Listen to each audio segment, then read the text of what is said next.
All right, this is Regents Review homework number 2. All right, number 1, the owner of a small bakery has one employee who's paid an hourly rate.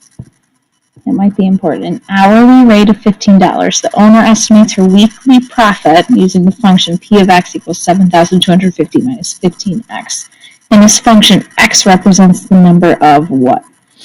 Well, x and negative 15, that's a rate, okay? And the rate that we're talking about is an hourly rate. So this is hours worked per week. Number 2, domain. Remember that domain means the x values. That's what we're talking about. All right. To use for a function that predicts the number of household pets in terms of means that we're about to learn what x represents. In terms of the number of people in the household. So number of people. Well, we can't have negative people, and we can't have fractions or decimals of people. We need complete people, right? And the only one that fits that is number 3, whole numbers. Those are positive, complete numbers. All right, number 3, which function has the same y-intercept? What we're going to do is type all of these into y equals. All right, first thing we got to determine is the y-intercept of the function that we're given here is a positive 3. So that's what we're looking for.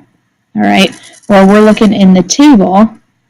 When x is 0, we need y to be 3. Remember, that's what the y-intercept means. All right, and just a reminder of how to solve for y, because we have to solve for y for these. Okay, I'm going to zoom in on number 3. Okay, we first bring over the x values, or everything that's not y. Okay, 4y equals 12 minus 3x divided by 4 divided by 4. And we get y equals this big fraction, because 4 does not go evenly into both of those. Okay, now we're going to type all 3 of these in, and we're going to find which one of these gives me a y-intercept of 3. All right, I've already done that. There they are. And I'm going to look at the table and find out which one has a y-intercept of 3. Or when x is 0, which one of these is positive 3. And it's our third choice in black.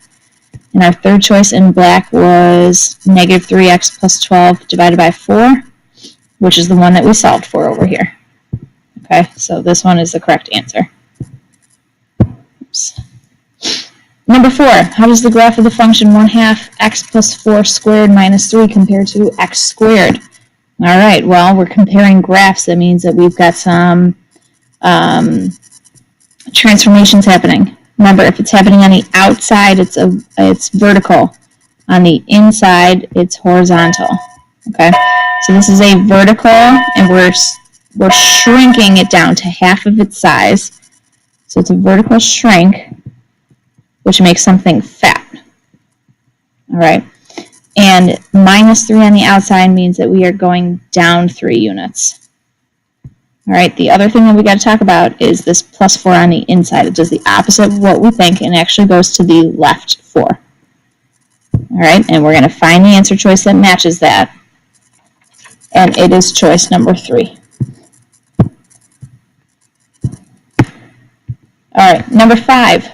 We need to solve for w. It says the value of w.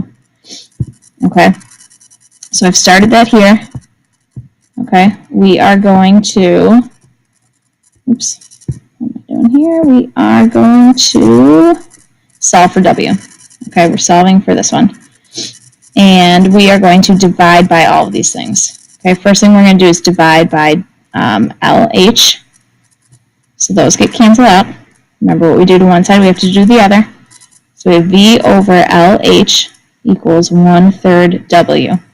Now remember, to get rid of this 1/3, we're going to multiply by 3 over 1 on both sides. All right, that cancels all those out. And we're left with W equals 3V over LH. All right, and that is choice number 3. Number 6, the difference between 5.6 and square root of 4, rational or irrational? All right, well, what does difference mean? Difference means to subtract. So we need to do 5.6 minus the square root of 4, And then we have to decide if it is rational or not. So we'll see if we can put it into a fraction. So we do 5.6 minus the square root of 4. You gotta press enter first, and then math frac. And it comes back as a fraction, 18/5, so it is in fact rational. So that's a typo there. It should say difference. State whether Alex is correct. He is incorrect. The difference is rational because it can be made into a fractional.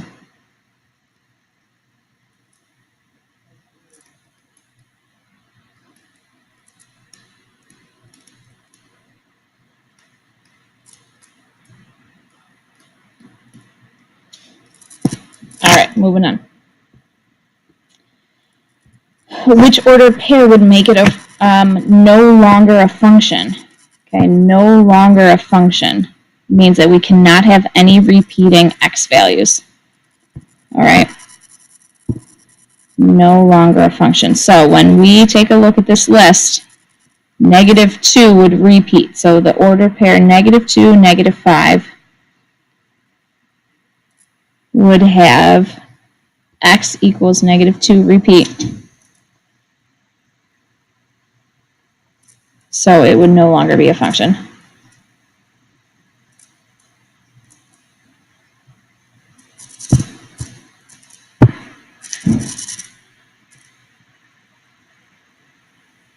Okay? All right. Number 8. A gardener is planting 2 types of trees. Type A is a 3-foot tall tree, and it grows at a rate of 17 inches per year. Type B is 5 feet tall and grows at a rate of 14 inches per year. And we want to know when they're the same height or when they are equal. So 3 plus 17x equals 5 plus 14x. All right, and what we got to do is solve this. Okay, when we do,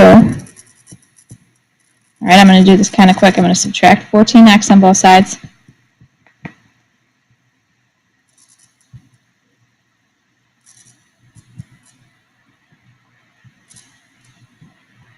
Subtract 3 on both sides. I get 3x equals 2. Divide both sides by 3.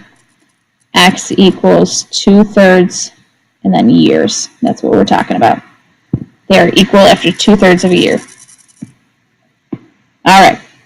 Now we're talking about heart rate. And it asks us to do the correlation coefficient, or what R equals. All right. So that's when we want to go to Stat, Edit, and type in our lists. All right. So before we do that, though, we need to make sure that we're in Stat Diagnostics and that Stat Diagnostics is turned on. So I'm going to scroll, to Stat Diagnostics, turn it on. Good. And then when I go into Stat Edit, I should have my list there. I do. Stat Calc, and we're doing number 8, linear regression, and calculate. And we're going to get R down at the bottom.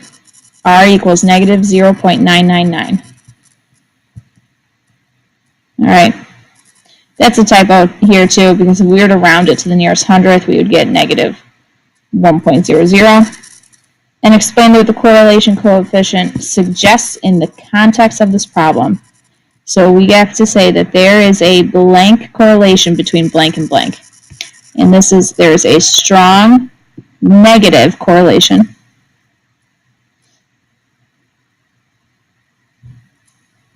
between, well, what are we talking about? We're talking about age and heart rate.